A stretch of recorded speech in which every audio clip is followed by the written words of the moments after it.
I'm Carolyn Batchelder, and I have had breast cancer. Back in July of 2006, on a Thursday morning, I took a shower and I felt a small lump in my left breast that had never been there before. So I just got dressed and went ahead with my daily duties. And when my husband came home, I said, "Would you feel this? Does this feel funny to you?" And he used more pressure than I did. And he said, "Did you call the doctor?" And I said, "No." And he said, "Well, you better, because not only is that one there, but I can feel one above it." So I called the doctor and he said, "Get yourself in here tomorrow morning at 9 o'clock. I went to the doctor, and we've been seeing him for years. And he looked at them and felt them, and he said, "I want you to get a mammogram today."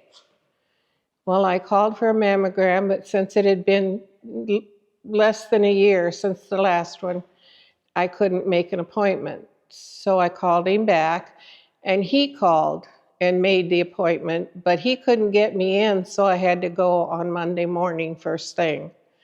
And it was the week of 4th of July, so I had mammograms on Monday. I had to go back Tuesday for some more tests. Wednesday was 4th of July, they were closed. Thursday I had to go back for some more tests. And on Friday, they did biopsies. And I had to wait till the next week to see what the biopsy was. So I was kind of like a cat on a tin roof, not knowing one way or the other, though I suspected that it was positive.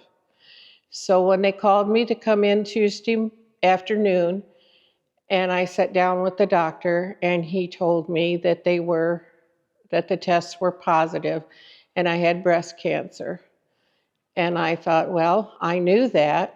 And at the time he told me that, it was like, okay, I knew that, no big deal. And I drove home, and it was very calm. And my husband said, "What did they say?" And I said, "It's positive." And then all of a sudden, this anger started. And I told him, I said, "Why don't you go down to the Legion for a little bit? I'd like to be alone for a while." And that anger grew. And I'm not a violent person, but I hit the wall with my fist, and that hurt. And then I cried for a while. And then I thought, if not me, who else? Maybe somebody else I love, and I don't want them to go through this. So I had an appointment with a surgeon the next week, and she examined me and met with my husband and I and told us that it was pretty well advanced and that she wanted to do surgery the next day. And they don't fool around. And when the surgeon says to you, "We want to do surgery the next day," don't argue with them. Do it. And I knew going into surgery I was going to lose my left breast. And I've never been very big. And so I kind of joked that, who would even notice it was gone?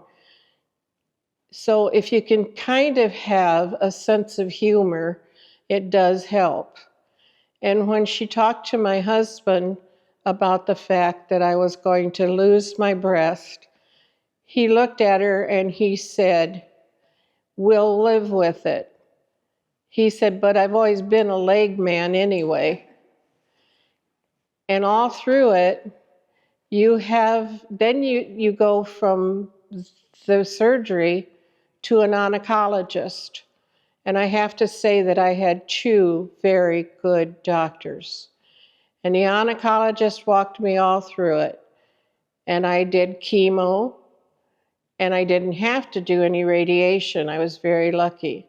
And there were days when I'd have chemo that I would not feel good, and I wouldn't want to eat. And other days I could eat a horse. It just depended on how my system reacted to it. And as I went along through it, I kept thinking, it's like walking through a forest. It gets lighter as you get towards the edge of the forest. And they do say, it's like a butterfly coming out of a cocoon. And it was. The day they told me I didn't have to have any more chemo, I laughed and was glad. But when I got in the car, I cried. And when I got home, I couldn't. I called everybody I knew and told them that I'd finished my chemo. And you have to adjust because I'd lost all my hair. And my husband is partially bald. And I tried not to go out without a wig, but then after a while it was like, oh, who cares, And as it grew back, it came back gray. And so as it got a little longer and healthier, I colored it. But I wore wigs, and that's not the important thing, that you lose your hair. You lose your hair, but when you stop and you think about it, and you're taking the chemo, and doctors are working with you, and your loved ones are working with you, it is not something you want to really do. But as long as you're alive and you have your loved ones, you will survive.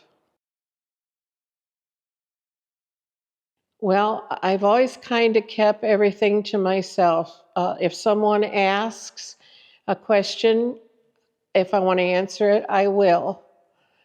But I have someone that I love, and she asked me if I would do her a favor. And I thought about it, and I thought, it's important that everybody get a mammogram.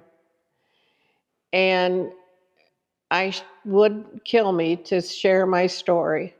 And when she asked me if I would do it, I thought about it, and I thought, I will do this for her and for the people that will see, what it's like to live without a breast. I actually, to be honest, I don't miss it. It's not like I lost an arm or a leg. It's something that I just don't notice that it's not there unless I'm standing in front of the mirror, and then I know, oh, it's not there. The scar's not bad. And so it really, really, please, women, get a mammogram. If you feel a lump, call your doctor. If you just ignore it, you may not survive it, because if you ignore it, it could spread and get into your blood system, into your organs, even into your brain. So if you have a lump, get it checked. I was one of the lucky ones. I had a small lump, but after it was processed, it had been growing for a while and finally just popped out a little bit, but it was a stage 3.5. So I was very, very fortunate that I was smart enough to go to the doctor. So please get a mammogram.